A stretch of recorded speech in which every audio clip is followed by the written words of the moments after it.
सोनपुर के एक छोटे से गांव में दो बहनें रहा करती थी। बड़ी बहन का नाम अनिया था और छोटी का मीरा।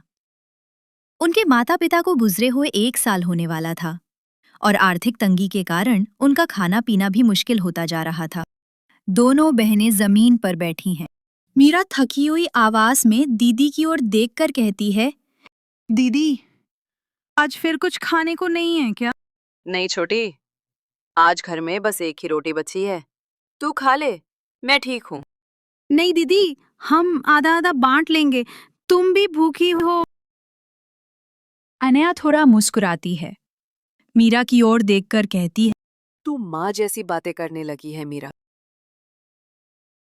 आखिर में दोनों आधी आधी रोटी खाकर जैसे तैसे रात गुजार लेती हैं।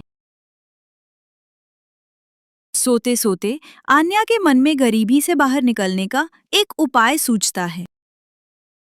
सुबह की पहली किरण के साथ ही आन्या जंगल की राह पकड़ लेती है। जैसे ही आन्या जंगल में प्रवेश करती है, उसकी नजर चारों ओर फैले आम के पेड़ों पर जाती है। वो मन ही मन सोचती है, क्यों ना इनसे ही कुछ ऐसा बनाया जाए जो मेरी जिंदगी बदल दे। यही सोचकर वह पेड़ से लगे हुए पके आम तोड़कर एक टोकरी में जमा करने लगती है। फिर वो टोकरी सिर पे रखे वो उम्मीदों से भरे कदमों के साथ अपने घर की ओर बढ़ने लगती है।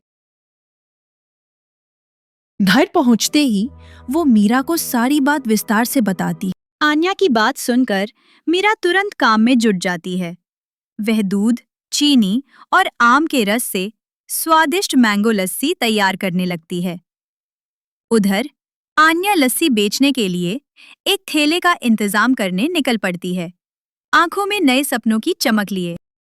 मीरा मुस्कुराते हुए कहती है, देखो दीदी, मैंने सब कुछ वैसे ही किया जैसा आपने कहा था। और ये देखो, मैंगो लस्सी भी तैयार है। बहुत अच्छे मीरा, आन्या ने खुशी से कहा। मैंने भी मैंगो लस्सी बेचने के लिए ठेले का इंतजाम कर लिया है। दोपहर को हम दोनों कॉलेज के पास लस्सी बेचने चलेंगे। गर्मी के इस मौसम में लोगों को ठंडी और ताजे आमों से बनी लस्सी जरूर पसंद आई। मैंगो लस्सी ले लो, ठंडी ठंडी ताजी ताजी मैंगो लस्सी। गर्मी भगाओ, आम वाली ठंडी लस्सी पियो। मैंगो लस्सी ले लो, ठंडी ठंडी ताजी ताजी मैंगो लस्सी। गर्मी भगाओ, आम वाली ठंडी लस्सी पियो।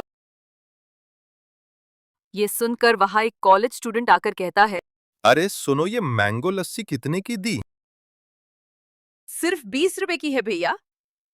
बिल्कुल ताजा है। तो ये तो आपके लिए एक गिलास अभी बना दूं? अरे वाह, ताजी भी और सस्ती भी। बना दो बहन जी, एक ठंडी लस्सी तो बनती है। ग्राहक को लस्सी बहुत पसंद आती है। वह संतुष्ट होकर पैसे देता है और मुस्कुराते हुए वहां से चला जाता है। इसके बाद तो जैसे ग्राहकों की लाइन लग जाती है। देखते ही देखते मीरा और आन्या की सारी लस्सी बिक जाती है। धीरे धीरे समय बीतता है। लस्सी के इस छोटे से काम ने उनकी जिंदगी की दिशा बदल दी। मेहनत, ईमानदारी और लगन से उन्होंने रोजाना की बिक्री बढ़ा ली। आन्या और मीरा की आर्थिक स्थिति सुधरने लगी। अब वे सिर्फ गुजारे के लिए नहीं, बल्कि अपने सपनों के लिए काम कर रही थी। कुछ ही महीनों में उन्होंने पैसे जोड़कर एक छोटा सा प्यारा घर भी खरीद लिया, जो कभी उनका सपना हुआ करता था।